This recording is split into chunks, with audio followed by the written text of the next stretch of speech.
Good morning. This morning I'm at Harwell campus near Didcot, just doing a 3-stage clean on Jeff's rather nice Skoda Superb.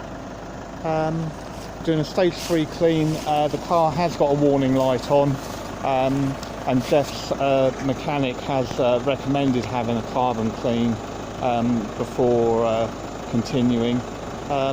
And hopefully we may well be able to resolve the issue with the car.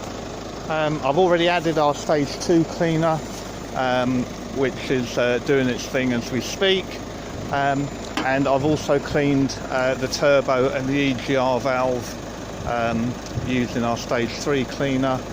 I have the machine hooked up now, and I'll give it half an hour of hydrogen, and we'll see what we have at the end, but that should be good. Okay, thank you.